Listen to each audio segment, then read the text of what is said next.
Thank you very much, Shane. I'm happy for the opportunity to address my fellow Barbadians, residents, and well-wishers tonight. As we do so, every so often in life on this journey, we're brought to a sudden halt when the wind is taken out of our sails, often not of our own making or desire, and believe you me, I know that. And somehow when we are left adrift, it is then that we begin to realize that those things that we valued so highly when we were sailing comfortably are not so valuable. And those things that we took for granted were too quickly underappreciated. Today I speak to you on the cusp of two significant holidays in our nation's calendar: National Heroes Day and Labor Day.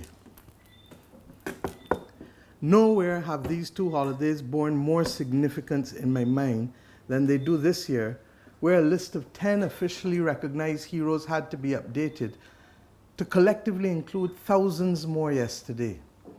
To date, as the lives of each and every one of us have become dependent on the conscientiousness and sense of responsibility of those unsung heroes who continue to work during this trying time, to ensure, I might add, that Barbadians have some measure of comfort and normalcy, we are reminded that heroes are born and idols are made. As we continue to salute our medical professionals who leave their families daily to ensure that the rest of us remain safe, we must not ignore the value of the support services of the cleaner, of the hospital porter and orderly, of the supermarket and gas station worker, of our policemen and our soldiers, our bank tellers and branch managers, our water and electricity and telephone workers, all of whom and many, many, many more continue to perform their duties with dignity and respect. They stand alongside, proudly so, our nurses and our doctors on the front line, necessary, vital, indispensable. And so we are forced to recognize what we already knew. There is no front line without the back line, my friends. This evening, yet again, I salute you. I salute you all, each and every worker who has helped this nation and our people thus far in this still evolving challenge. And when this is over, we will redouble our efforts, trust me, to build that better society when all are valued for nothing less or more than their humanity. That remains our steadfast mission. My brothers and sisters, I know that the questions that many of you would like me to answer right off, straight off. Are we lifting the curfew? Are we opening up restaurants? What about the rum? Can we get a sea bath? When can we go back to work? Believe you me, I got you. And I will answer all of these and more before I end this address. But I want you first to walk with me a little as we speak about this journey that we as a people, as Barbadians, are on, where we are going, and the headwinds and the tailwinds. My people, this is one of those occasions when I would have preferred an opportunity to speak with each of you individually, one by one. But even though I cannot do so, rest assured that my team and I have been listening. We've heard your concerns and the realities of all Barbadians and placed them at the center of everything that we are doing. We know you're worried about the safety of your loved ones. You're worried too about your livelihood, and that you need more information about what is going to happen and when it will happen, and generally what you ought to be doing at this point. The truth is, I want to thank you because so many of you have just simply cooperated with us.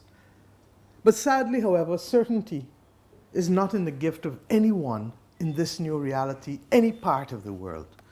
What I can say to you is that your government is ready to do whatever it takes to keep you safe.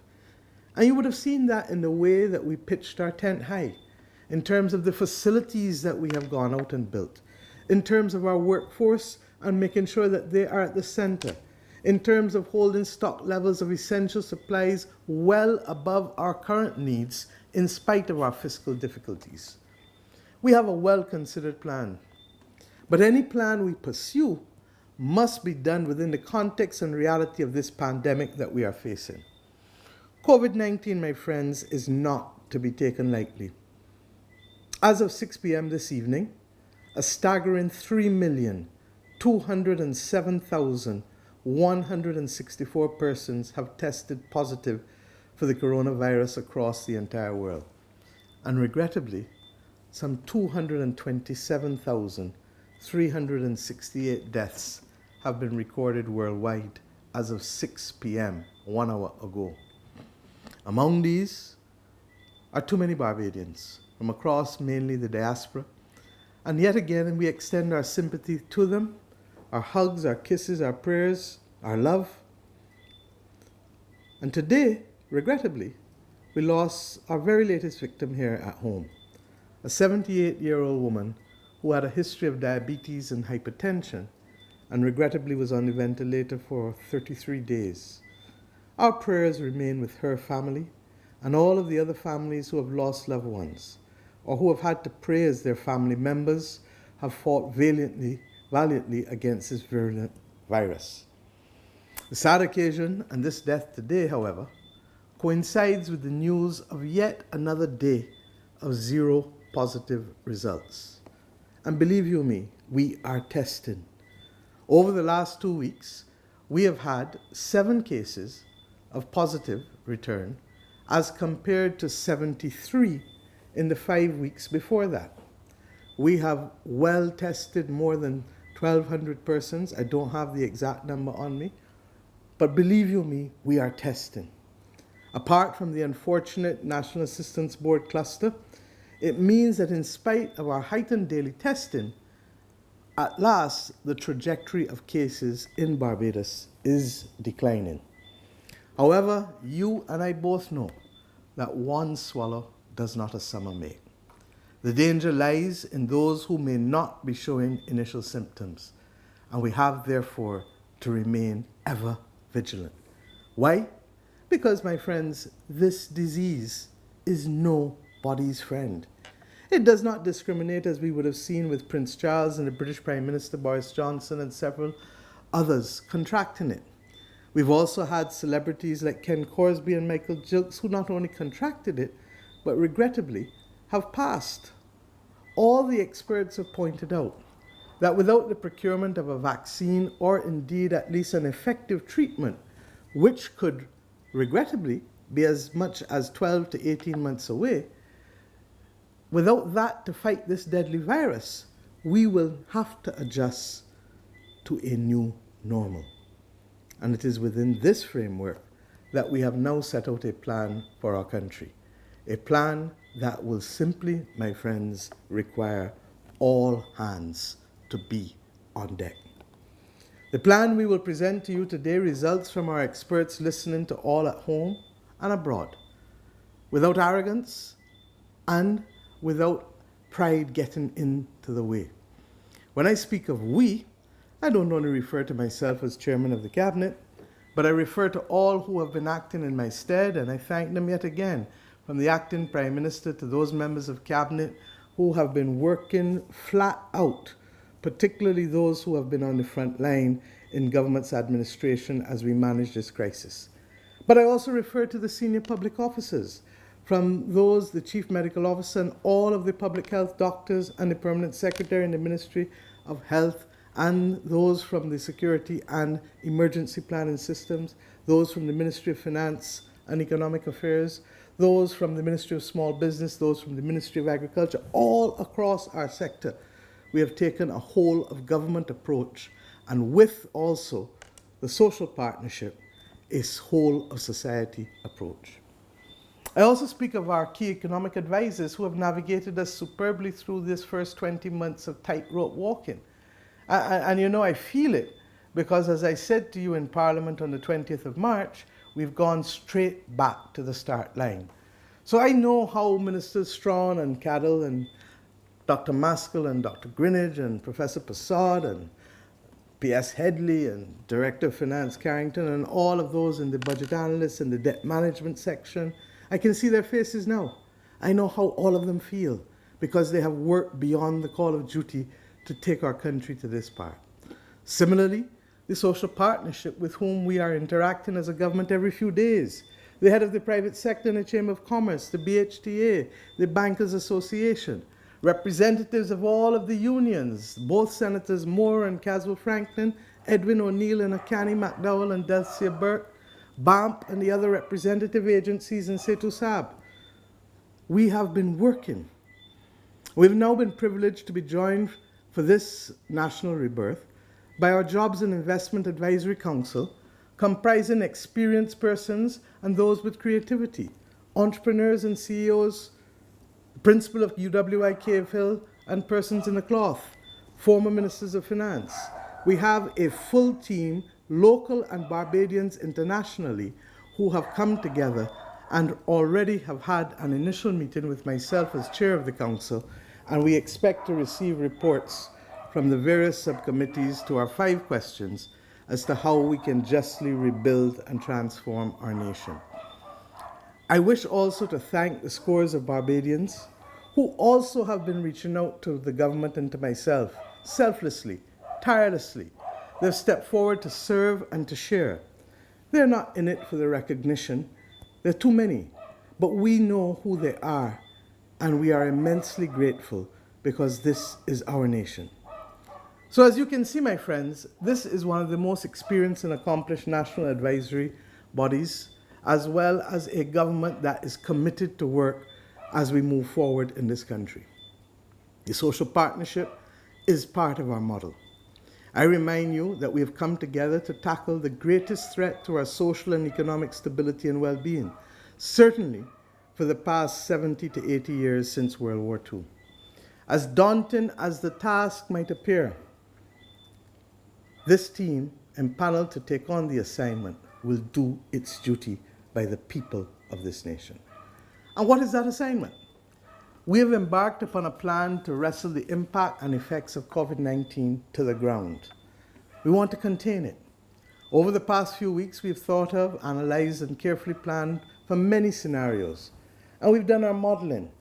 Trust me when I tell you, we have approached this matter from many perspectives, risks, and threats. Firstly, it must be generally understood that exiting lockdown before a vaccine or herd immunity, as I said earlier, is problematic, mainly because it appears that a large percentage of persons, maybe as high as 50%, with COVID-19 could be without symptoms, as they say, asymptomatic. They could have and carry the disease, and we wouldn't know. Contact tracing can help, but the only real way of identifying the asymptomatic carriers is through mass testing, and those tests are still not as accurate as we would like. Simply exiting lockdown in the presence of asymptomatic people and before a vaccine or herd immunity could send us back into lockdown again and again, and we've already heard them speak about different waves. Similarly, not exiting lockdown is also a problem, and you know it and I know it. No amount of drama in the economic statistics, no amount of even citing a doubling of unemployment in the last 8 weeks or a 20% contraction of our economy and counting, none of that describes the stark reality that a vast majority of our population now do not have the savings to manage comfortably without income for even a short period of time. We're not Norway. We don't have a sovereign wealth fund built up that can help us get through this period. It would be hard to conjure up circumstances more likely to tear apart our social fabric, the social fabric of this society that has been worked upon so hard by generations of people. It is hard. And my friends, when you think of those who may be unemployed or short of food and whose everyday freedoms are now constrained, we really have to pause. There's an essential psychological and time dimension too. The spirit of Dunkirk, for those of you who remember that famous moment in World War II, or the spirit equally of those in Golden Square before the start of World War II, right here in our own Bridgetown, on the night of July 26, 1937. These spirits could be evoked at the beginning of the first lockdown, but not after repeated prolonged lockdowns and depressing uncertainties as to when or if this will change. Dunkirk occurred right at the beginning of the war, not in the middle of destruction and despair. And indeed, Golden Square heralded the beginning of our political movements and our labor movements as we know them. There is also, my friends, a troubling contrast. Many of those vulnerable people who are most vulnerable to falling off the social, economic, and psychological edge because they're now incapable of providing for themselves and their loved ones are often those least likely to have complications from catching COVID-19. The young and the healthy. That's a fact. They're the least vulnerable. On the other hand, many of those that we need to protect, the elderly and the sick, the ones who are most vulnerable to COVID-19, are often those least affected financially by a lockdown because they were not working full-time, or they may already be receiving their pension checks, and therefore a cessation of work does not affect them. Further, forcing our people to remain in small places and spaces near their grandparents or those who psychologically need outlets may create new risk. What is it I'm saying? Lockdown, regrettably, is a blunt instrument.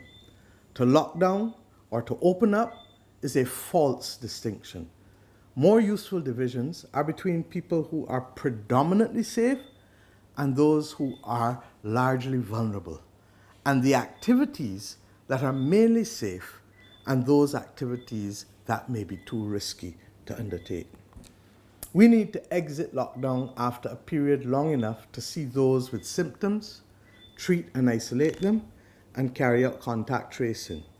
But we can only exit lockdown successfully by ensuring that safe people are going to go back to work, but doing only safe things in new and safe ways, and vulnerable people isolated from them in safe places, only doing very safe things. I've told you before that we may well come to a condition where 60% of our workers are working for the rest of the workforce because we want to keep safe people doing safe things and those who are most vulnerable to COVID separated from those who may have to work and to carry it. Within these two guardrails, a significant amount of economic activity can return, my friends, saving some of the jobs, saving livelihoods, and the revenues necessary to provide the essential services that our society needs. This exit plan requires three things. First, we need to identify those safe people and those who are vulnerable. And we can do so by identifying the safest population segments. I mentioned earlier the young and healthy population segment above, but I emphasize healthy given that some of our young people have hypertension and diabetes, regrettably, two critical comorbidities of COVID-19. Second, we need to lay down the criteria of safe activity. And let me just say on the first one that I just left, that as we identify them, we want to work with you in communities to identify where these people who are most vulnerable live. And if we have to separate through living arrangements, families need to come together and talk to each other to see how those who are least vulnerable to COVID can live separately from those who are most vulnerable. And if that can't happen within a family, then we need to look at the communities. And if it doesn't happen within the family or the community, then the government will work with you to start to identify options for living so that those people can work again. As I said, in respect of the other criteria for safe activity, in particular physical distancing, personal protective equipment protocols, good hygiene practices, and managing or eliminating all points of human contact. It may be possible to make much of what we do safe using these protocols that we have been looking at and the technology, but we need to monitor and enforce it too. And by that I mean not only management, but every person, worker or client, customer or onlooker has a role in helping to reinforce the safe measures that we must continue to take. And I say so knowing that every so often sometimes I may try to touch my face, and I've been trying to break myself of that habit. Once only thus far this evening. Third, we need to ensure that safe people are doing safe things in a safe way beyond work, including when they are returning home or how they get to work. The way we manage our travel and transport on buses and returning home is absolutely critical. There will be many homes where such segmentation is not easily possible. As I said earlier, displacing those most vulnerable from their home or the elderly or sick is much more complicated. And that's why I want families to start to have the conversations and communities. And if that can't be resolved, we will have to pull in others to help us through this period of emergency. Private accommodation and transport services currently lying idle in the tourism sector or elsewhere may have to be pressed into action. But we are small enough to go into every community and every workplace and have the conversations, because this is unlikely to leave us in a hurry. So my friends, this plan is about three main things. First and foremost, it's about public health and keeping people safe post-lockdown. Secondly, it is about exiting full lockdown and starting to bring back activities so that we can go onwards and upwards, and stopping the spread of severe risk to society and security from not doing so. Finally, it is about breathing hope and killing despair. I want to repeat it. It is about breathing hope and killing despair in our land. It is a plan that engages all of society and makes a subtle shift from command and control to a sense that we are doing something positive about our lives, our communities, and the circumstances in which we find ourselves. Permit me now to share with you some of the new protocols that we will require for all activities outside of your home. Protocols for safe people doing safe things and for vulnerable people at home who need to be protected. 1. Vulnerable people have first to be determined.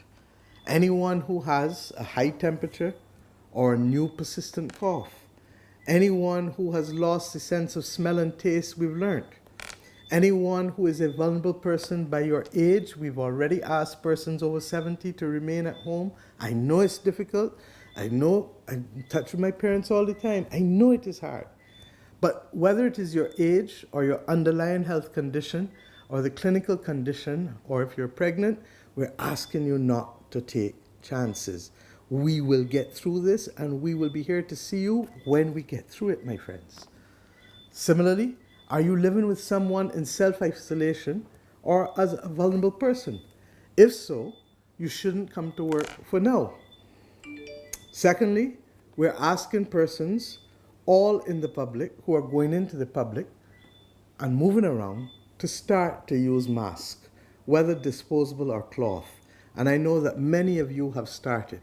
We have not yet made it mandatory, but we are considering doing so. And at this point in time, until such time, we're asking all of you to wear the mask. Our concern about making it mandatory is that we have adequate supply on islands so that we do not make criminals out of people who are not wearing it. And I'm waiting on that information. I know that some of you already have the disposable masks, surgical, and in particular the N95 mask. But let us agree as we go forward that as far as possible, these should be left for our healthcare workers and our frontline workers. Indeed, Barbadians I know will buy and will make masks, just as I'm so proud at what was done at the Samuel Jackman Prescott Institute with the project with the face shields from the 3D printers that the government invested in some time back. It shows what we can do. 3, travel to the workplace has to be something now that we consider. Wherever possible, workers should travel to their workplace alone using their transport or getting transport from others. Employers need to consider 1, parking arrangements for additional cars and bicycles, providing hand cleaning facilities at entrances and exits. Many who will travel on public transport will now know that buses will be limited to 60% capacity now to provide sufficient space, and only one person at a time can sit in a row on a row of chairs. 3, workplace access points. No non-essential visitors should be allowed. All persons entering the work site are, with their consent, to have their temperature taken, before proceeding onto the site. Temperatures on sites should be tested twice daily by a dedicated nurse assigned to carry out this duty for large workplaces like construction sites, supermarkets, and manufacturing plants or call centers. Employers should introduce staggered start and finish times where possible to reduce congestion and contact as far as possible. All workers, we know this already, must wash or clean their hands before entering or leaving the workplace, and I'd like to believe even during the time that they're at work. Employers must also allow plenty of space, preferably 6 feet, although the WHO's regulations say 3 feet, but 6 feet preferably, between people waiting to enter the site. Employers must regularly clean common contact surfaces, and we know what they are in a supermarket, their trolleys, in other places, their counters, we know what they are. 4, hand washing. I almost feel as though someone is speaking to us as if we were back in primary school, but forgive me. It is so powerful because if you understand how the virus looks, you then begin to understand how soap and water kills the outside lining of the virus and protects us in that way. And that is why we say wash your hands or use hand sanitizer with at least 70% alcohol. Employers must provide additional hand washing facilities, therefore, to what they normally have. And on the larger sites, this is in particular something that we will insist on because of the significant numbers of personnel on site. They must ensure that the soap and fresh water is readily available and kept topped up at all times, a simple task. 5, with respect to canteen and eating arrangements, the workforce for now should be required to stay on site once they have entered it and not seek to use a lot of local shops. Break times should be staggered or reduce congestion and contact at all times. The workforce should be asked as far as possible to bring their meals and refillable drinking bottles from home. Now remember, this is not going to be forever. So when we ask you to do these things, especially as we open back up, I beg you, please do them.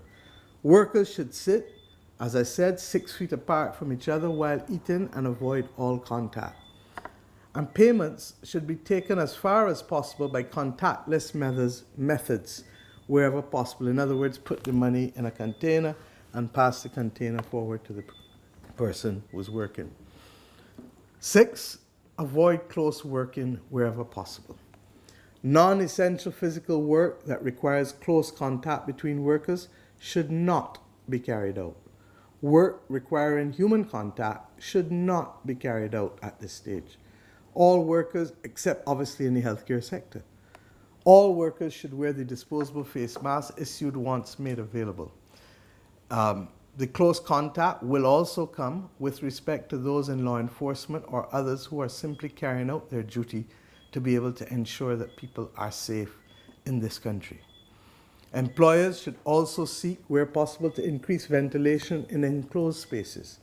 And they should regularly clean the inside of work vehicles and between use by different operators who may be using the vehicles. Only necessary meeting participants should attend indoor meetings once again. Rubbish collection and storage points should be increased and emptied regularly throughout and at the end of each day. Beyond these protocols, my friends, we must phase our approach to limit bunching and congestion and potential sources at risk. I now refer below to a list of activities that obviously will be distributed electronically and in the media, but I'm going to go through them for the avoidance of doubt, and that we believe that it is now safe for us to start in phase 1 to manage congestion and density. This list will be posted, and as I said, we will review it every 2 weeks. But if necessary, we will take action in between in the event of a public emergency or the public interest. The sectors in which we can deal with this, therefore, are threefold. First, those activities that can be carried out without public gathering. Second, those activities that are not carried out in close proximity to others in enclosed spaces. And 3, those activities that are an integral part of the supply chain for any essential services or products or of any sector that is already open. If we are in phase 1 today, and we are following, and the following sectors therefore will now be open for phase 2 on Monday, May 4th. I want to repeat myself for the avoidance of doubt. We will be moving to phase 2 on Monday, May the 4th. And everything that was allowed to function in phase 1, and you know what they are, from the limited operations of banks and supermarkets and hardware stores, etc., they will continue to function. For the absence of doubt, therefore, please remember and look at the documents that are already out there that would have guided you over the course of the last few weeks. Similarly now, we want to add these sectors that can be carried out. Anything that can be carried out fully at your house, fine. Online, fine. But we want to add now construction and mining, landscaping, gardening and pool services, food and beverages, manufacturing and retailing. So it's not the actual restaurant, it's the manufacturing and reselling of food and beverages. Supermarkets, as I said, finance and insurance companies, legal, accounting and other professional services to support businesses, particularly those businesses that I said just now are already open, tradesmen like joiners and upholsterers and welding workshops, automotive stores and workshops that are necessary to support the maintenance of a safe public transport and private transport system, electronic stores other than for mobile ICT matters, retailers of baby products because mothers are still having babies, building supplies, beauty supply stores. I know that a lot of people are getting very fretful and they may have to do some stuff on their own before we reach to the next level where those people we are accustomed going to, we can go back to in a safe way. And we're working hard on that. Health and medical services have already always remained open. Office equipment and supplies, pet services and supplies, because equally pets are living animals and therefore they need to be able to have access to medicine or to whatever else they may need for us to keep them safe. Safety equipment, security products and services, marine products distributors, educational suppliers, dry cleaning and laundry services, distribution and printing supplies, delivery companies. As to what many of you have been asking for, we will allow the sale of alcohol from Monday, May the 4th, but no consumption in public. And believe you me, my friends, we will monitor this closely. I am not by any means approved, but we have to look out at this stage for the wider public interest. We would also like, in a very limited way, to reopen our beaches from May 4th.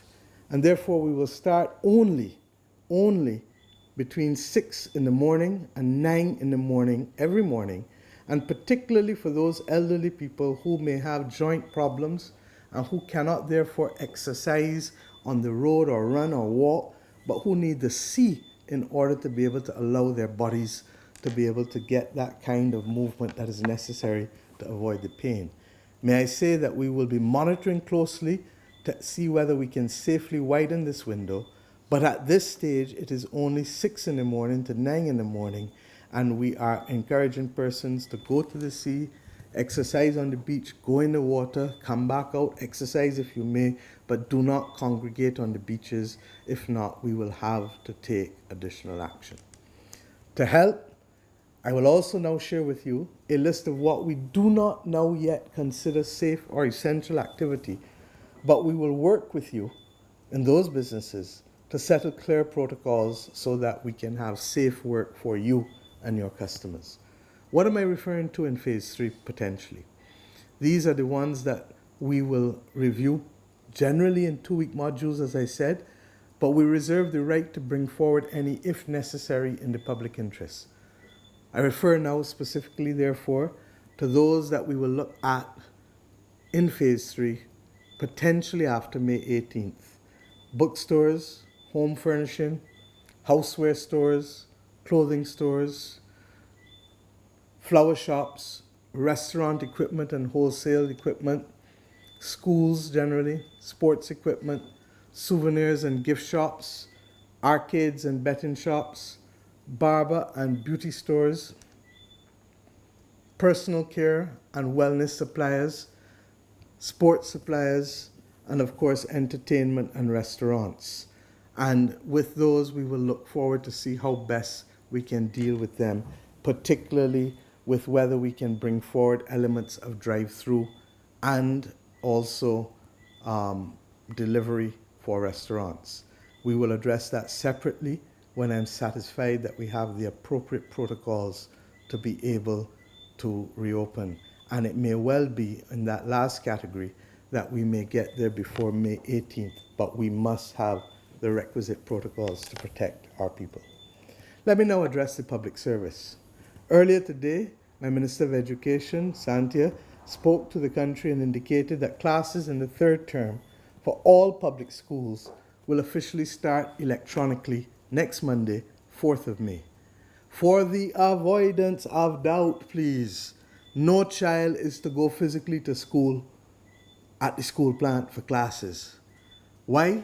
Because she announced that it will be electronic, that they will use the G Suite Tech Drive project, which will provide much needed assistance to several students who require devices in order to participate in the remote learning platform G Suite for Education, which the ministry will be using. My friends, this is not a perfect situation, and we did not plan for this at this point.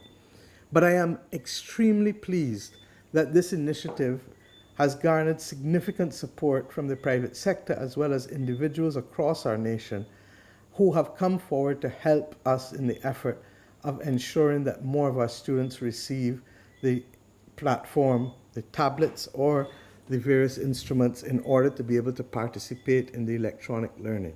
With the best will in the world and even with the money available, there will also be a supply and logistics issue with most borders having been closed across the world. And we will therefore have to see that we give first and foremost those students in greatest need across the educational system to these tablets. With respect to the rest of the functioning of the public service, we can very cautiously reopen many areas of the public service on a phased basis, both to provide additional services to the public and to support the private sector effort. I wish to stress that this initiative to ease restrictions is being guided by the best advice from our health professionals regarding infections on the island and other relevant data. Against this background, effective Monday, May the 4th, next Monday, the following will pertain. 1.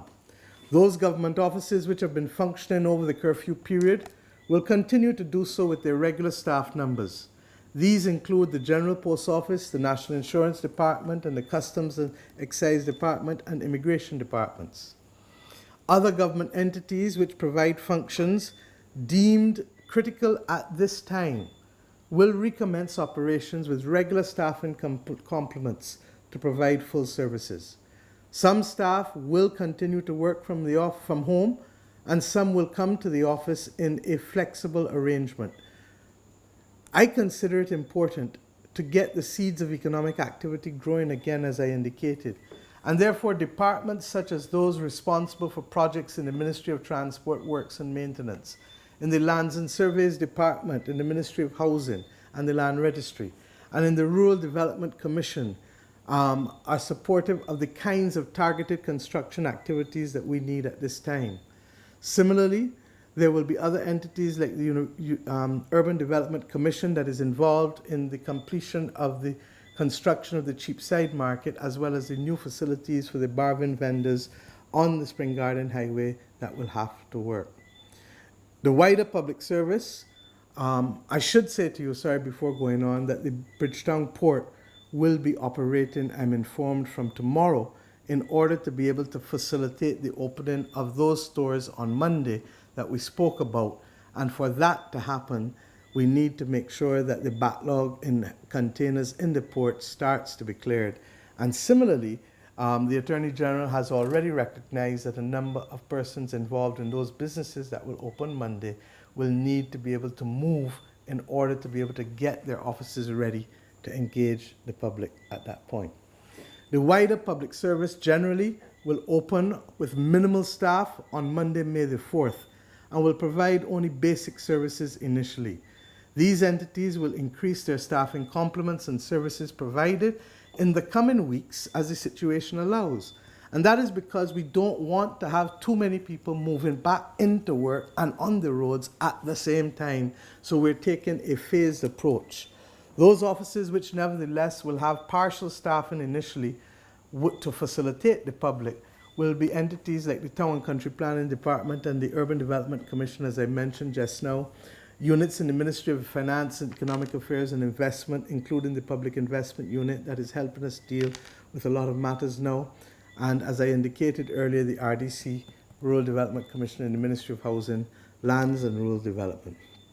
I want to stress, my friends, that when these new measures come on stream, in all instances across all arms of government, the requirement of physical distancing must be observed. Only those engagements which do not put the public nor the officers in danger should be allowed. As we go forward, there will necessarily be a need to work through issues in this new environment, such as the provision of personal protective equipment for staff and adjustments to some physical spaces. It will be important for persons to follow the guidelines, observe the physical distancing, and wear masks as advised, as we indicated earlier. Members of the public should also expect that the speed of service delivery in some partially staffed offices will not be the same as obtained when those offices were operating with full staff and complements. And I ask you to remember this and to be patient as we try to meet the needs of the country's public health while still ramping back up some level of services for the benefit of you, the public. I also encourage, wherever possible, those of you who may communicate with government offices by telephone or electronically, do it wherever possible. Where it is necessary to physically interact with the government agencies, then clearly I'm asking you in these first few weeks to try as far as possible to follow the lettering system that is now in place for your shopping and for the conduct of your bank transactions. Note I said as far as possible. We are adults and we need to trust each other.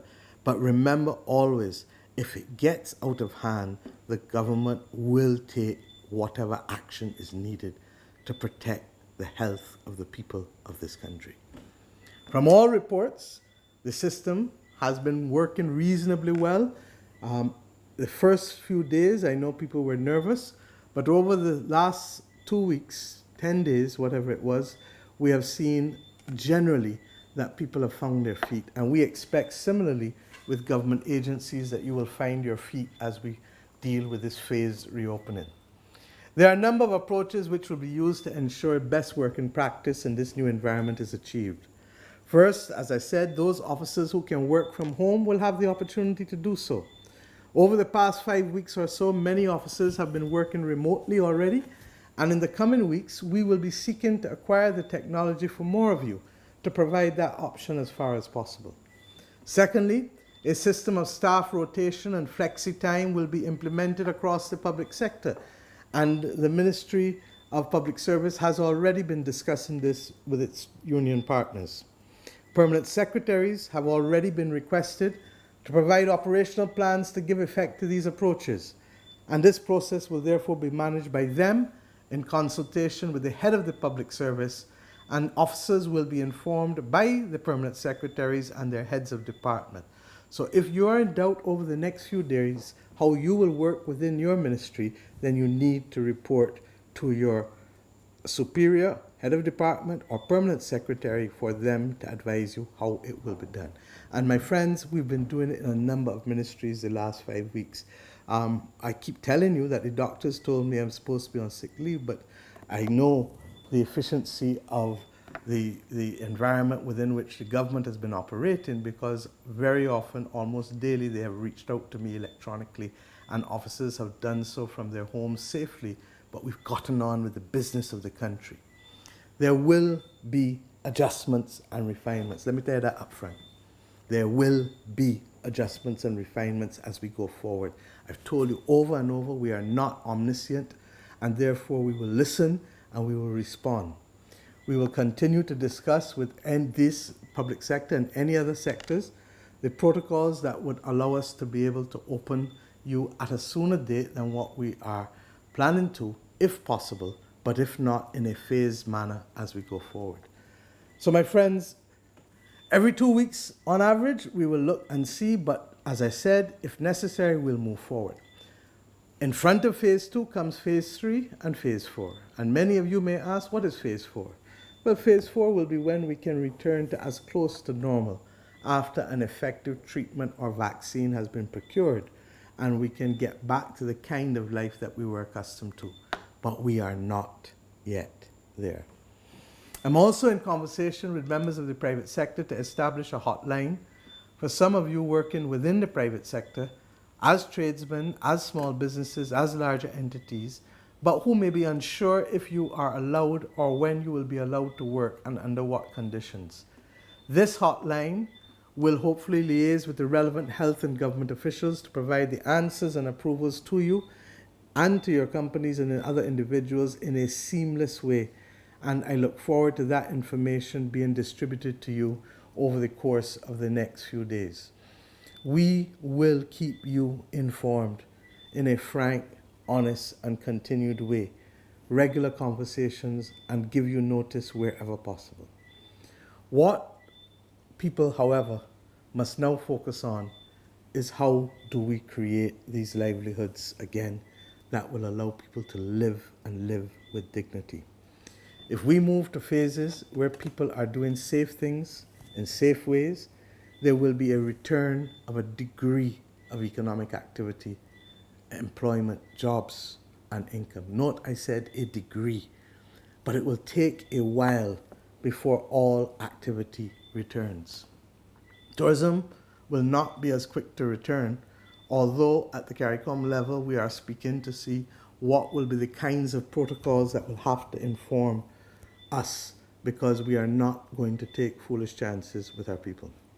Financial institutions will also be cautious. The economic consequences, my friends, as you are seeing every day, not just Barbados, not just the Caribbean, are severe.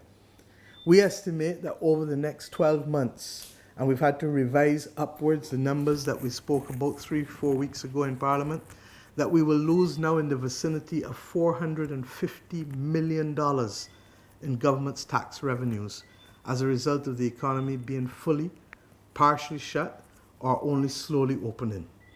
There will be less income tax collected, less corporation tax, less value-added tax, less excise tax, less duties, less fuel at airport, and the air transport levies, well, that's shut down for now. We have spent or committed over $75 million in health-related expenditures over the course of the last few weeks on different items. Whether it is isolation, quarantine, treatment centers, new planned equipment, some of it was, fair enough, equipment needed by the QEH for many years. And that, along with that for the polyclinics, constitutes a good $40 million outside of the sum of money that we have tested, with the remaining going towards the COVID-19 epidemic. So my friends, this is a time when we need to press forward. The government has recognized that we will also have to spend significant sums of money, and I'll share that with you shortly, on the National Insurance Scheme, which is being overwhelmed by the number of unemployment and severance applications. Without doing anything, the difference in public revenues and expenditures in this country could worsen by a cumulative $700 million. While this is challenging enough to deal with, what has kept us on course has been the certain knowledge that if COVID were to have struck us in May 2018, when the country's reserves were barely above $400 million, the country was running then a massive deficit after a decade of even longer deficits, we would be in a very different position than we are today to meet the crisis. It wouldn't just be the hotels that would be shutting, but indeed probably most of government. There would have been no money and no credit to buy ventilators, to buy the tests, to buy the personal protective equipment, to fix up Harrison's Point, to do a number of the things that we've been doing. It is the hard work done over the course of the last just under 2 years, from our debt restructuring to, regrettably, yes, the higher land taxes for some, and yes, the bus fares for all, that has enabled us to focus firmly on our public health first. Just before COVID-19 struck, our reserves had reached $1.55 billion, the highest level at that time recorded on a like-for-like basis for a while. Today, as a result of the low-interest borrowing from our partners, the Inter-American Development Bank being the most recent one, our reserves today, as I speak to you, are just over $1.7 billion. It is more than enough reserve cover. And the governor of the central bank will speak to you tomorrow, and he will carry you through where we are with respect to the condition of our economy and how we can endure what we are going. Ironically, we are also in the middle of an IMF mission this week as I speak to you, and we are moving along in a manner that is satisfactory and, to us as to them. Our economy was sticking to the course, provided us with the reserves, provided us with the room, provided us with the credit, and enough standing now, regionally and internationally, for us to launch this most comprehensive integrated program that the country has had ever seen, largely because we've never had this kind of crisis facing us. We focus the program on supporting those who have lost their jobs in this shutdown, and to keep those as far as possible who have jobs into the jobs. The economic plan, as I said earlier, has 5 parts. The parts are different, and so it is not straightforward to add them up into one number. But the effect of them is to fill the hole in spending in this economy to the tune of near $2 billion over 2 years. This is the biggest package of spending initiatives ever rolled out over a 2-year period on a supplemental basis from what we would otherwise have as our core activities. Some of these measures were announced, as I said, on the 20th of March, just over a month ago, and I only repeat some of them in summary here for you to see how the entire package of actions fits together and relates to each other. The first part, as you might well recall, was the acceleration of $1.7 billion of public or public-private or private capital works program across infrastructure, renewable energy, digitization, affordable housing, refurbishment of buildings, fixing of roads in this country. Many will focus on what they're familiar with, the construction of hotels, but there is much emphasis here on the new sectors of renewable energy, improving the environment, health and educational services, digitalization of products, particularly government's records and allowing us to move to an e-government platform as far as possible, support to entrepreneurs, and the provision of houses, particularly for low-income and lower-middle-income Barbadians. Second part is a massive drive towards greater food self-sufficiency, and you all know that the feed program is seeking to add 750 additional acres, and they've started already in that program alongside with the traditional larger farmers in the island who are being encouraged to expand production as well. The third part is a series of new measures amounting to $210 million to support households affected by the shutdown. Part of this you know already, and I'll come to it, and part is new. And the fourth part, which is largely new, which I'll announce tonight, is a series of measures that inject $215 million one way and a $200 million fund being mobilized on condition that we hold on to as much staff and jobs as possible. And indeed, the fund to which I've referred, you will hear me refer, would be the establishment of a Barbados Tourism Fund for assisting in working capital and, where possible, blended finance towards the modernizing and upgrading of our tourism product.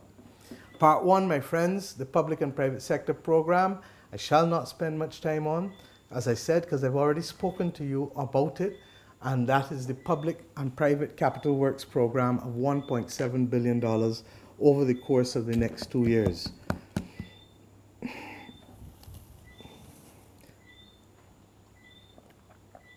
This sum, also this year, includes an additional $90 million in central government's capital expenditure program over what we spent last year.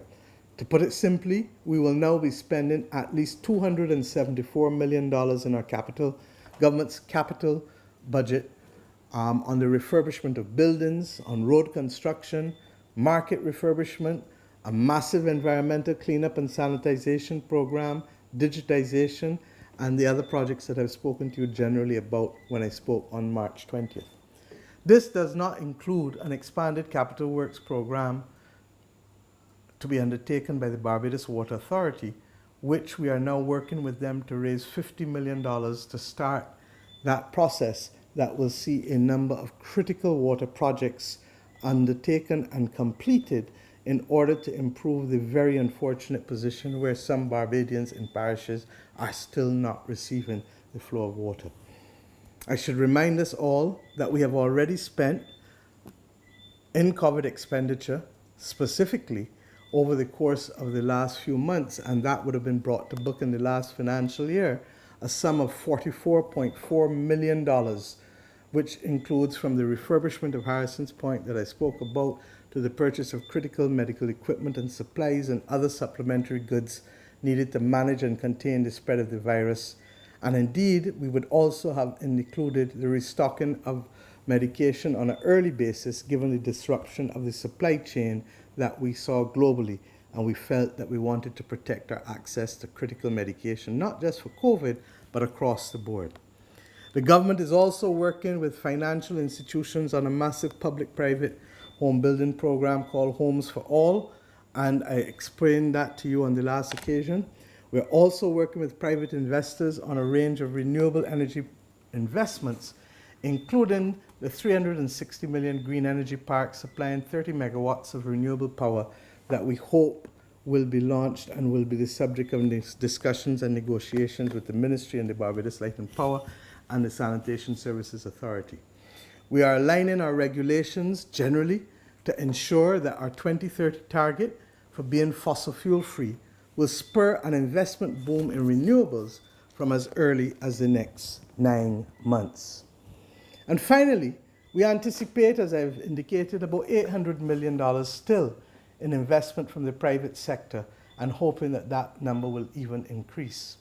Even though the average construction period is likely to last longer, we hope, than the pandemic, bankers in some instances are getting a little anxious on summer projects, and therefore I'm only speaking to the ones that we are certain about. In recent weeks, where that anxiety has cropped up, my team has been working hard with other financial institutions regionally and internationally, and with private investors to support at least the early resumption or to start back up those projects that may have difficulties. The ones to which I speak that constitute just over the $800 million over the next 24 months are as follows. Sam Lord's, and some will resume as early as the next week or two. Sam Lord's Castle, as I told you before, has resumed, and that, as you know, is a $400 million project. 75 apartments at the Crane, which were being built and should be completed by the end of this year. $25 million in improvements to the Apes Hill Golf Course that had also started before the shutdown. The projects that we are working on to start, we hope by the end of June this year, include the $60 million expansion of Sandals at Dover that they'd like to see finished by the end of the year in time for the next winter season, hopefully if we are in a position to reopen. The $200 million Sagicor Retirement Villages project, which has already garnered a number of purchases and commitments and therefore can proceed going forward. The Hyatt Ziva project of $400 million. And may I say at this stage that we need to start the demolition of the two remaining buildings, the MG Tucker site and the other site of liquidation center, as soon as possible, and preferably before we are fully operational. I am being advised that that may be as early as this weekend or next week. This is by no means an exhaustive list, my friends, but only the very immediate ones. I use this opportunity to remind us of the establishment of the Jobs and the Investment Advisory Council again, and I've asked the GIS Government Information Service to issue a press release tomorrow so you'll see all of the members and the various subcommittees that we have established in order to be able to report back to government within the next 2 to 4 weeks, depending on the area of concentration. We know we have to build back, and we know we have to build back better. And I look forward, therefore, to their responses, particularly to the 5 questions that we have given them that we will use to enhance government's development program as we go forward. Believe you me, my friends, Barbados needs to be able to diversify our economy as far as possible. Against that background, food security. We've talked about it too long. We've started to bring into cultivation 750 acres of land for short crop cultivation under government's feed program.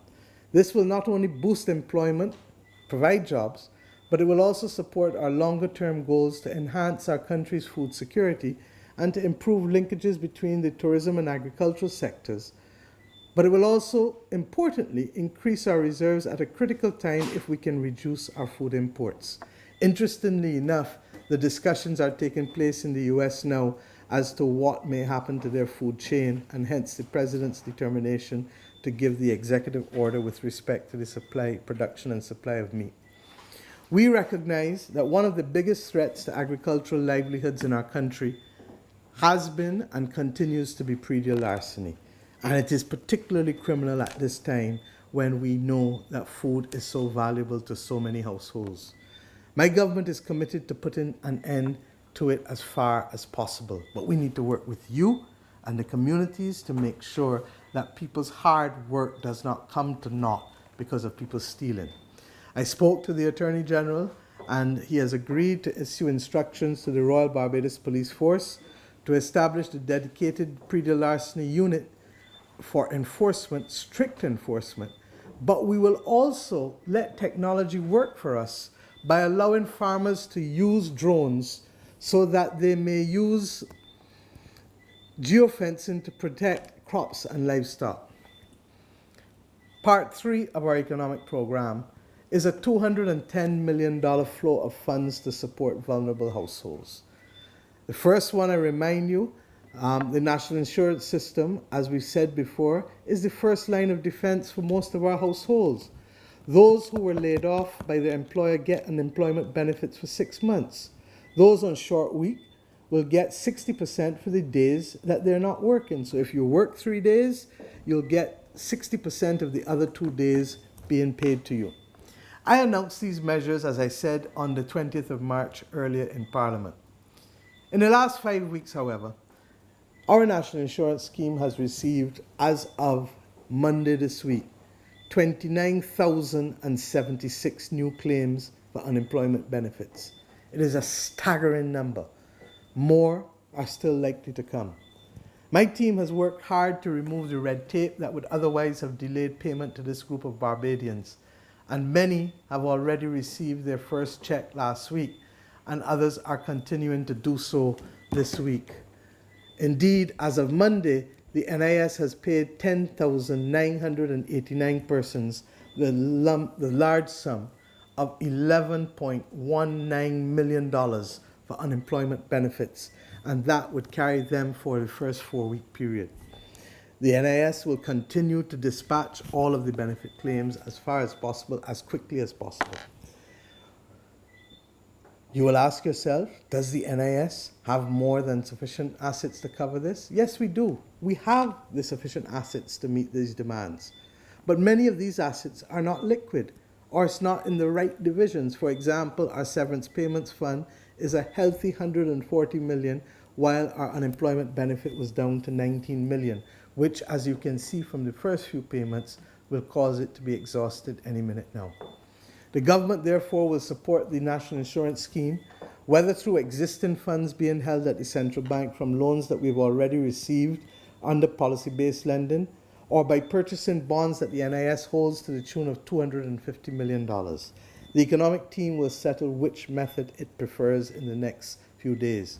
But in essence, if we go that way, we will prepay the NIS early bonds that it holds and finance potentially the issuance of a pandemic solidarity bond to allow the NIS to move forward without in any way affecting the deficit, but at the same time meeting the needs of those almost 30,000 Barbadians that are claiming unemployment benefit.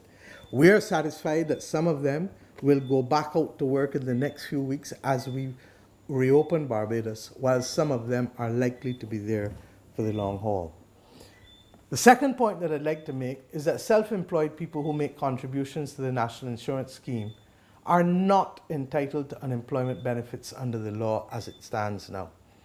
And while there are genuine practical challenges to providing unemployment benefits to a self-employed person, there is also a real need.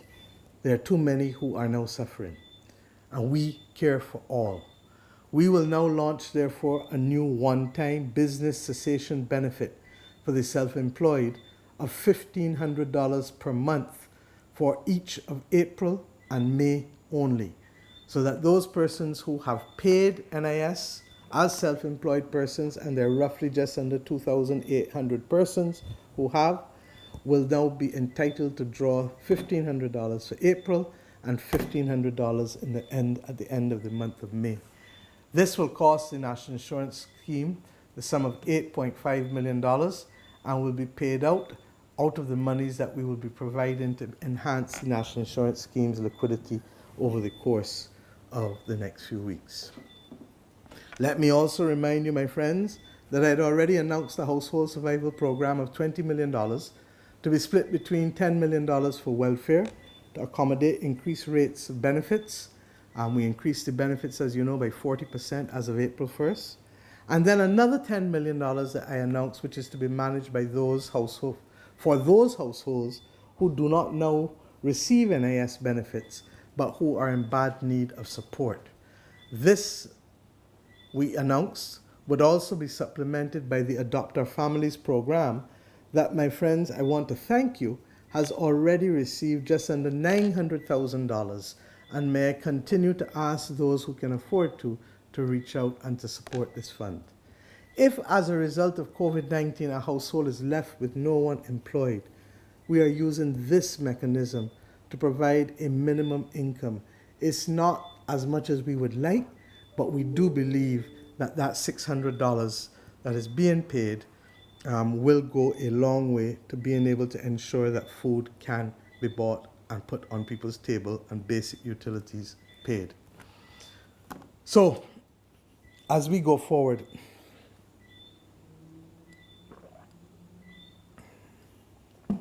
this hardship cannot continue, and we can only do our best to be able to fight it, and that is why the Household Mitigation Unit will continue to provide the effective implementation of these sums. The persons that they were looking at last week were just over 3,868 persons, some of whom came off the list because they too would be receiving unemployment benefit. The fourth part of the economic program, my friends, is a 215 million jobs investment and business survival program, plus the establishment of a $200 million Barbados Tourism Fund facility, which is a loan facility, and which we are now designing and executing. Let me therefore now come specifically to those measures. The private sector in Barbados is the largest investor and employer in the country by a multiple of 6. In the same way that we needed to take preemptive measures to make sure that the national health system was not overwhelmed by COVID-19 cases, we have to take preemptive measures to make sure our national social security system is not overwhelmed. We achieved this through several steps to support cash flows on condition that firms, as I said, hold on to as much staff as possible. Against that background, I've given instructions, one, for $131 million, which remains to be paid to Barbadians for personal income tax refunds and value-added tax refunds to be paid. $50 million is owed to Bajans and those working here in personal income tax refunds. And $80 million is owed in VAT refunds. In this environment, cash is king. Cash is king for government, for businesses, and indeed for households. This liquidity will be sorely needed today and therefore will help firms meet their payroll and pay critical suppliers where possible. I will tell you that we also have another $89 million in corporation tax refunds to make, and we shall make those payments later in the year as our cash flow allows. May I remind us as well, however, that this injection of $131 million comes on the heels, my friends, of $205 million in cash payments made for tax arrears already last year, and $301 million issued in bonds to Barbadians and others for ResLife customers for commitments that they had under CLICO, that CLICO had to them, and we settled that $300 million in bonds. And those were just the CLICO commitments, not even the British American ones. These cash flows, I have no doubt, have been instrumental in helping to keep this economy supported up to now. I had already previously announced in Parliament that those employers who retain at least 3/4 of their staff complement will be able to defer the employer's contribution for National Insurance Scheme for the next 3 months in the first instance, with another 3 months if necessary. Understand the impact of that, because it means that NIS's income is being thwarted at the same time that it is being required to pay out large sums of money. In addition to those two, however, I now want to announce that we will establish a new $40 million Vat Loan Fund for those companies who are registered with and pay value-added tax and who can show that their cash flow has been severely disrupted by the pandemic and the measures taken to contain the outbreak. That's most of you who are registered and pay VAT in this country. This fund, this loan fund, will offer you a 12-month interest-free loan to help buttress your cash flow such that you can get through this difficulty. Who is entitled? Persons who are generally registered with VAT are companies or individuals whose turnover exceeds $200,000 per year. The amount that you may borrow at any time from this fund is limited to 50%, or should I say half, of the amount that you may have paid in your last VAT filing before the onset of the pandemic. This fund will be capitalized by taking the money out of the catastrophe fund that has accumulated over the last 15 years, and this will require legislative amendments which we will undertake urgently. We will seek to repurpose it to avoid insolvency and bankruptcy in too many of our local companies, and indeed, as a result, further unemployment. I want to reassure the people of Barbados about this, that these funds are most needed now. And while the original intention for the catastrophe fund was for this money to be used to assist us in a natural disaster catastrophe, we believe that we are now facing our greatest catastrophe in modern history, in our region, in the world for that matter, since World War II. In 2018 and 2019, when we were restructuring both our domestic and our external debt, and listen to me carefully please, we took the opportunity to include natural disaster clauses that allowed us to have a provision that should we be hit by a tropical storm or a hurricane of a certain parametric trigger, like Tropical Storm Kirk, we would be able to suspend going forward now both the principal and interest of our government debt for 2 years, such that we can meet the immediate needs of the costs of managing a natural disaster. In simple terms, should a tropical storm or a hurricane greater than the strength of Tropical Storm Kirk from 2018 hit us, we will be able to draw down about 1.7, or we will be able to get, I should say, $1.7 billion in fiscal space given the deferral of our debt payments that are provided for in this in this natural disaster clause. Against that background, my friends, what more would 50 million do for us when we will access and unlock literally $1.7 billion in our fiscal space? As a result, our government believes that the greatest use of those funds in the catastrophe fund now is to support Barbadian businesses and Barbadian jobs, and therefore it makes no sense to retain that $50 million in the catastrophe fund when it is needed to keep the heads of people and businesses above water. Eligible firms must maintain at least 75% of their normal staff levels to be eligible.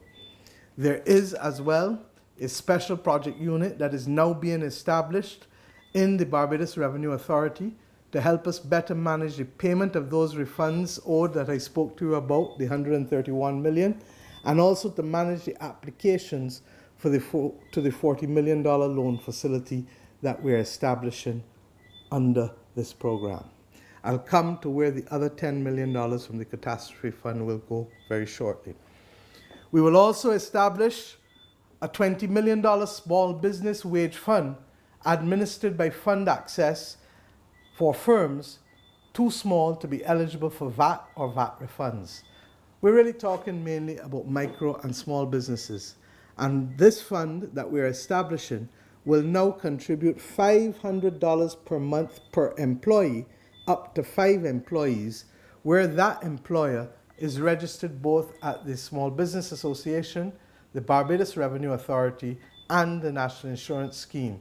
And if you are not registered with them at this point in time, you need to do so before the 18th of May in order to be eligible for this amount of money. In short, you will be able to get $2,500 per month for 2 months to be able to assist with you with your payment of wages up to 5 persons for each month. The firm must commit to holding at least 75% of your overall staff. So whether you had 10 and you're down to 7 or 8, I don't think anybody's going to kill you if you come in at 70%. But we need to be able to help you at that point. And Fund Access has been told to have an open approach and to be responsible for advertising and managing the details along with the Small Business Association as to how your businesses will be able to access this fund over the course of the next week or 2. We will also develop a $200 million Barbados tourism facility to provide urgent working capital and investment loans to Barbadian hotels during the current period. Even as we work to diversify our economy to ensure that we have more global businesses operating from our country, and there are a number of discussions that we're going to have over the next few months as to how we restructure and repurpose this economy. But even as we do all of that, tourism will still be a mainstay in our economy. All different types of tourism, from the traditional sun and sea to medical and educational tourism as we've seen in recent years, from new visitors to repeat visitors to those from the diaspora who may be interested in more long-stay tourism and therefore are better suited in a post-COVID environment because of the tests that would be required once travel reopens. Many of our hotels equally are also in urgent need of working capital. Their revenues have disappeared overnight. Gone. Boom. Gone. They need support. In addition, some believe that now is the time for them to upgrade, expand, or to modernize some of their facilities so that they can return more profitably when things open back up than they were before. We also know that now is also a time when they cannot take on high interest rates or short repayment periods. It will simply force them into bankruptcy. Accordingly, the government is designing the facility to seek to offer attractive interest rates and repayment periods. It will focus also on lending for good development outcomes, such as job retention, hence a reference to working capital, such as links with local agriculture, conversion to renewable energy, and indeed the upskilling of the local staff that they have employed at the hotels. My friends, we are shareholders in the Inter-American Development Bank, and we are working with its private sector lending arm, IDB Invest, to work to establish this $200 million Barbados tourism facility. We will also encourage commercial banks, credit unions, and institutional and individual investors to participate in this facility by offering co-financing from the IDB and a 10% guarantee from our Tourism Loan Guarantee Fund.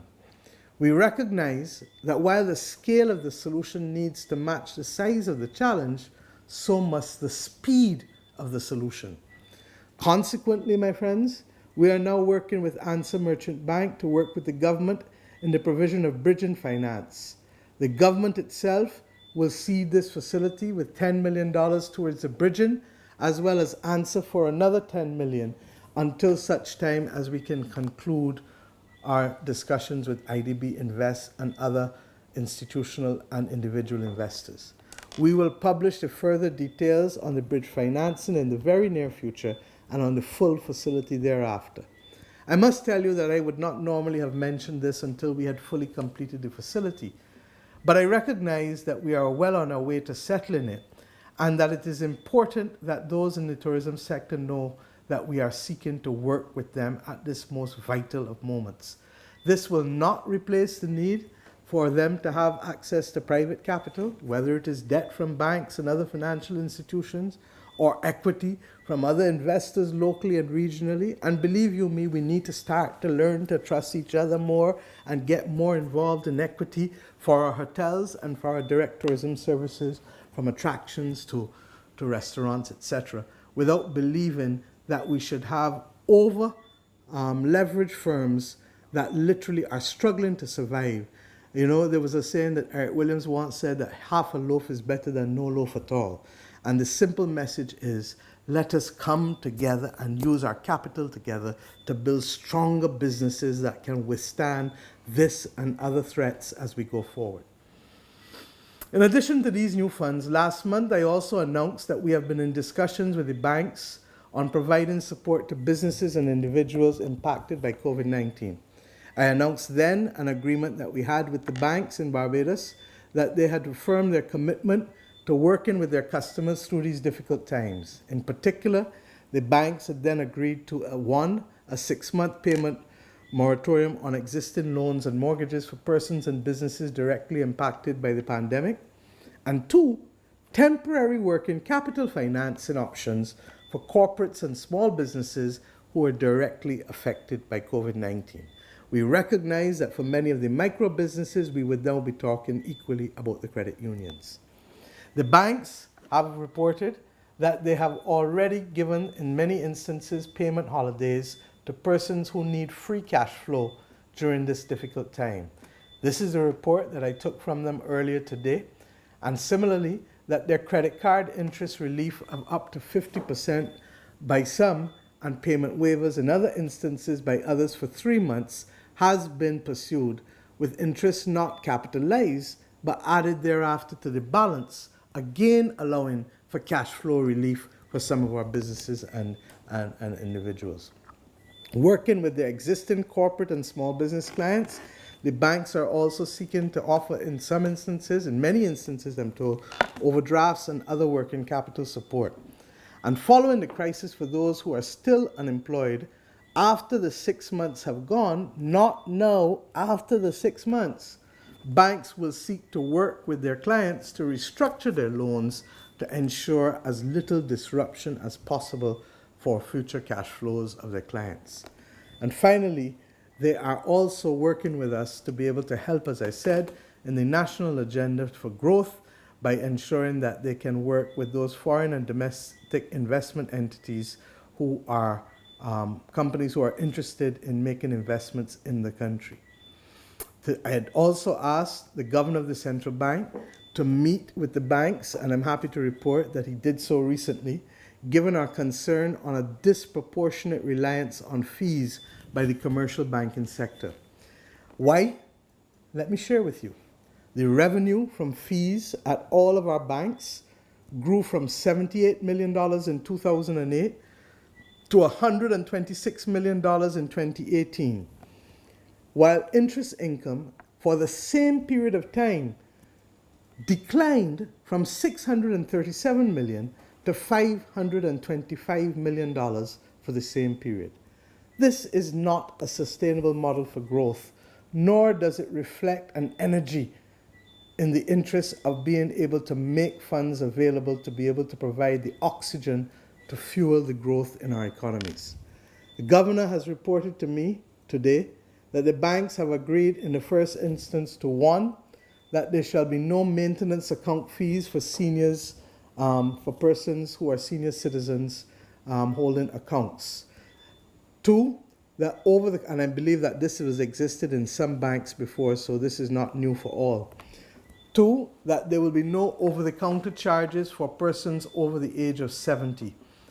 3, that there will be no maintenance account fees for youth accounts, and I've asked them to please indicate what they constitute or what criteria constitutes youth so that the public may be aware.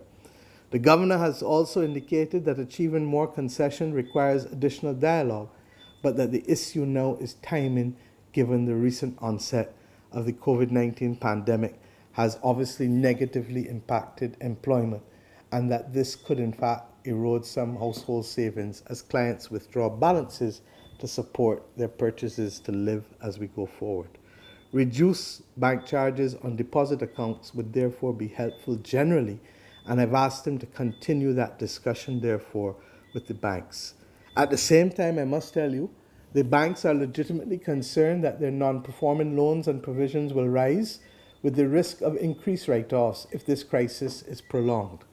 And the central bank therefore has indicated to me that it therefore proposes to require banks to ensure that all fees are easily accessible to all online, preferably through a clearly visible link on their homepage.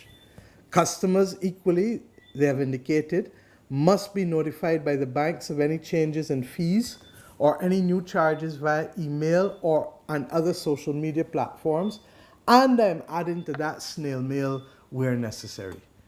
Further, the central bank has also agreed that it will publish now every 6 months a comparison of fees bank by bank to make sure that customers are aware of their options. We need to work together to get out of this crisis. And this government's approach has been one that has seen us sharing the burden, as you know, and therefore we will not deviate at this point. We expect, therefore, that in addition to the funds which the government has created, businesses need to work with their banks and the credit unions to take full advantage of these measures. The most important thing, my friends, is to stay alive, to keep people's head above water, to tread water if you have to. For if you do so, when the country and world starts to open back, then you can resume the mission of building your lives and of us transforming our nation and improving generally the lives of all of our people. On the matter of utilities, I want to say before I end that I've asked the Director of Finance and Economic Affairs to meet with the utility companies, water, light, telecoms, natural gas, to see how best they can work with their customers with respect to their bills for April and May, given the disruption caused by the cessation of work and the imposition of the curfew. This is not easy, but we need to be able to make sure that we carry as many people with us. The final part of our economic program are the non-fiscal measures, my friends, part 5. And these are a number of things that we can do and must do that go simply beyond the issue of cash. I am referring to those things that don't necessarily cost immediate money, but are essential for persons and businesses to make money or save money. The first, of course, that affects every household is to continue to be vigilant for all forms of price gouging. I must tell you that I do not necessarily want to go back to the days of state supply of basic supplies. But if we have to go there in order to guarantee that every house in Barbados has access to food at affordable prices, then this government will not blink. It is against this background that the Ministry of Commerce must now drill down even further and look into retail prices versus wholesale and imported prices to begin to understand where the problems of increased pricing can truly be found, as we are seeing by persons in this day and age bringing forward their chits and receipts to be able to show the differences in prices over a short period of time. Secondly, we're asking all persons who have projects and financing but are simply awaiting approvals from Town and Country Planning for permission to please contact my office to the Permanent Secretary in the Prime Minister's office so that we may isolate these projects and have them fast-tracked for you, because as far as possible, we know that construction constitutes some of the safer activity that we can undertake in a post-COVID-19 environment, and we want to use this opportunity to rebuild and to repurpose a lot of the facilities that we have. It is consistent with our commitment to ensure that anything that can be carried out by persons who are least vulnerable to COVID and who have the appropriate protocols in their workplace to enhance safety can continue. Thirdly, the committee which we started last year to be able to reform how we do business in this country, chaired by myself, will expedite its work, and I expect a lot of progress over the next few months to ensure that we can reduce the bureaucracy and to eliminate many of the unfortunate rules and obstacles that prevent people from doing business in a seamless way. This will mean new systems, for example, for a national identification card. We will continue with that because it allows for a greater degree of activity to be conducted digitally for all of our citizens. If we had that now, we would be in a far better position than we are. It includes us establishing a new automatic clearinghouse as a public good for financial transactions. The encouragement in the use of digital money, essentially carrying Barbados to a new platform, a journey which we have started, but COVID-19 is now catapulting us into it at an even more rapid rate. My friends, we are all on the front line now. Don't fool yourselves. We are all on the front line. This is now the time when we need to be our brother's keeper and our sister's keeper. We may have to consider how best we can each carry some of the burden that is necessary to get our country and our families through safely. I have heard all of the conversations over the course of the last few weeks taking place about the cuts in salaries in the public and private sector that should be undertaken. I am moved by one simple point. If this does not move us now to help carry those who cannot carry themselves at this point, what more will it take for us to help them?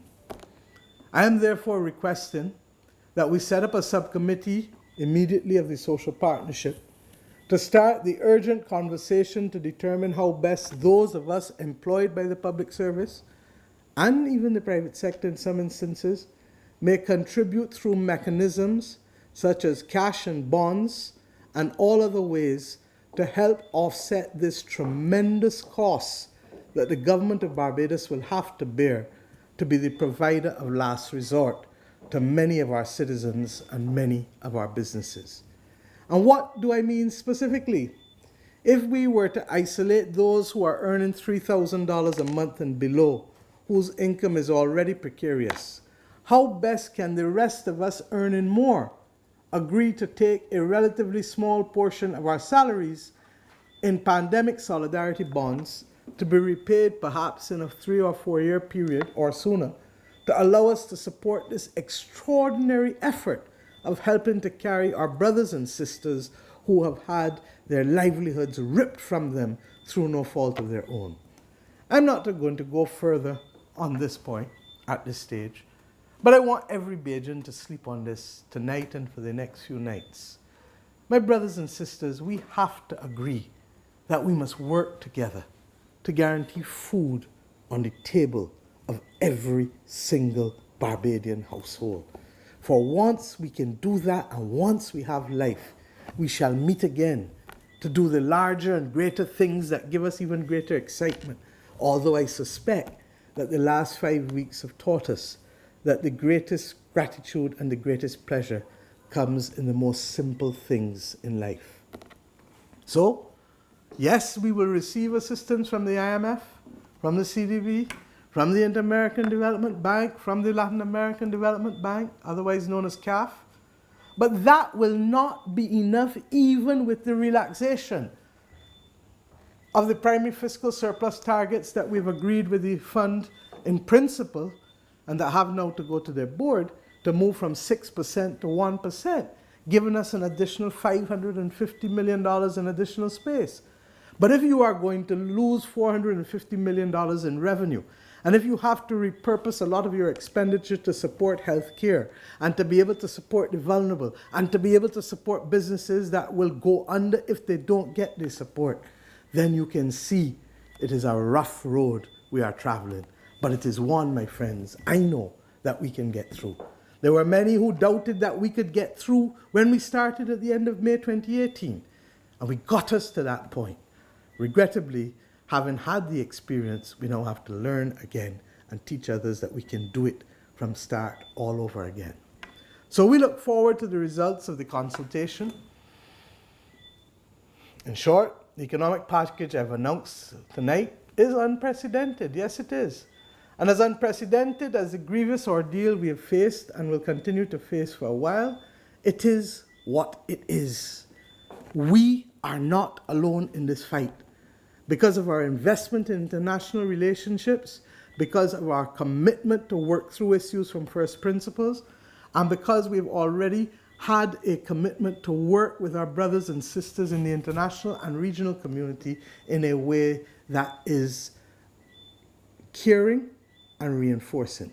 The supplies that I told you we got from Cayman Islands and Dominica, we continue to get support from CARFA, PAHO, and the WHO, for whom we thank now for agreeing to work with the Caribbean community in helping us to unlock some of these supply and logistics chains so that we do not feel as though we are working in the wild, wild west, just simply to get from swabs to testing kits to basic protective equipment for you, the frontline workers, to work in this world.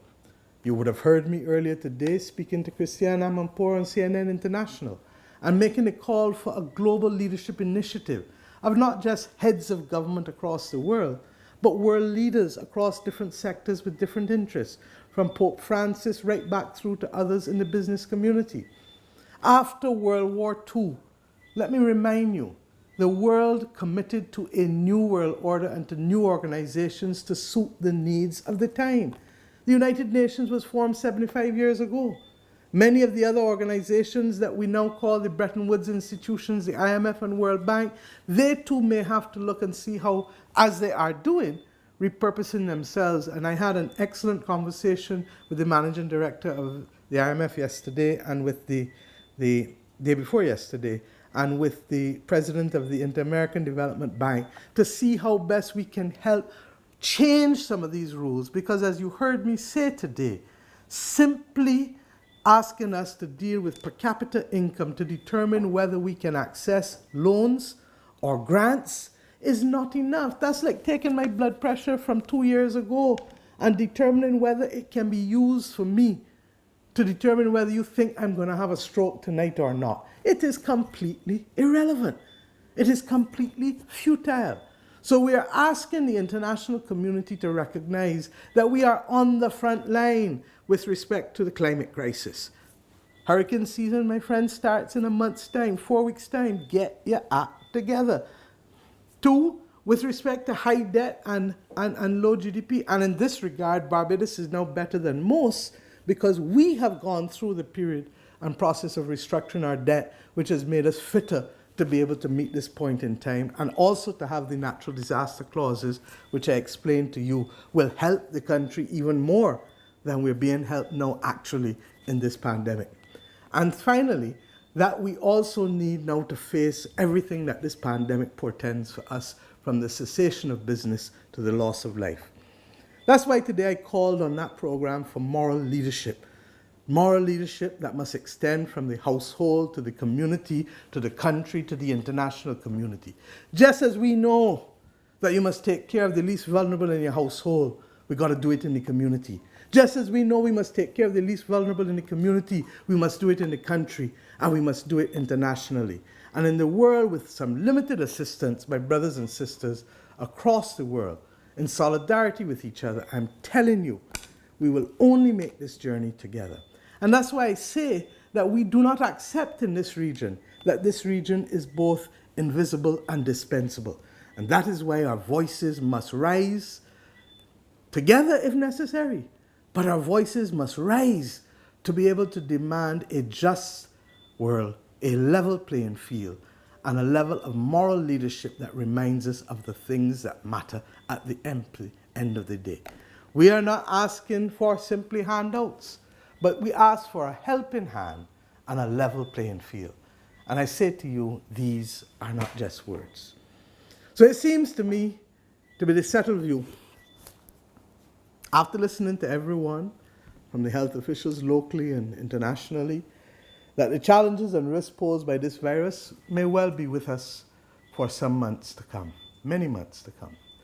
This is now a new reality with which we have to live, and we can do so. As we embark on it, as we must, In this new phase of rebuilding our economy and our country, I urge you also to be purposeful, not inflexible, purposeful, as we seek to negotiate and successfully meet whatever challenges lie ahead. And the challenges do lie. I repeat, we're not out of the woods. The path we have chosen for the present has hazards, but it is the one most consistent with our character and our courage as a nation and as a people. Our goal is not to return the economy or to protect everyone. It's not one or the other. It is to do both. We will protect everyone, but we will also seek to transform and rebuild our economy and to make us fitter and stronger to face all that we must face going forward as a nation. We do so by isolating the most vulnerable among us and changing the way how we behave. And those conversations must take place at the level of families and communities, at the level of workplaces, and in the level of our country. At this time, to reimagine our development and where we must go, let us refurbish.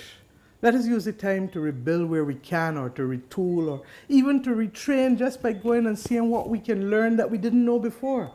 Let us come back fitter and stronger.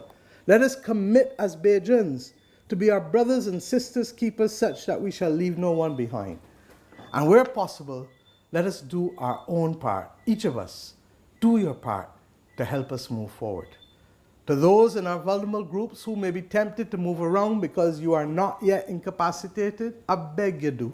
I beg you. Ensure that you can get help from others wherever possible and whenever it is offered. Do not take foolish chances.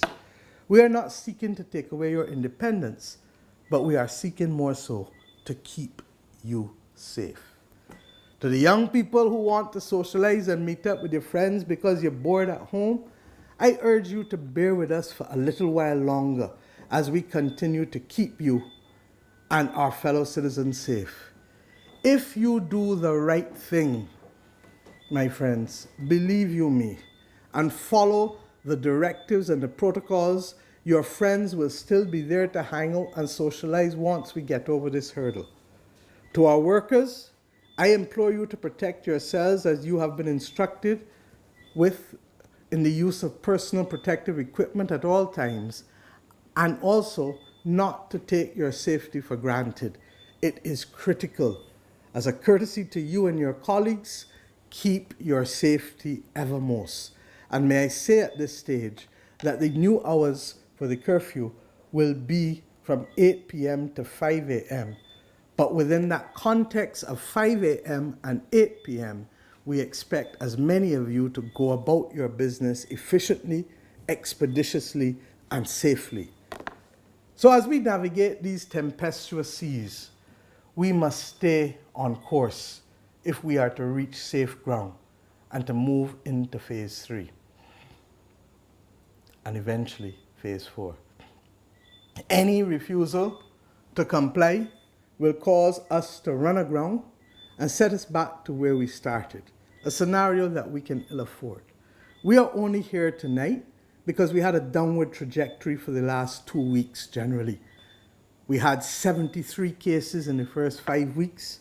We had 7 cases in the last 2 weeks. At no time has it been more pertinent for us to look after one another and to be each other's keeper. Above all, we must treat each other with high levels of empathy and kindness. This, I swear, is a winnable fight, but its winnability is based on our commitment to change our behavior in a way that we have never done before. It's hard for me. I know it's hard for you. But just as I can do it, I know you can do it too.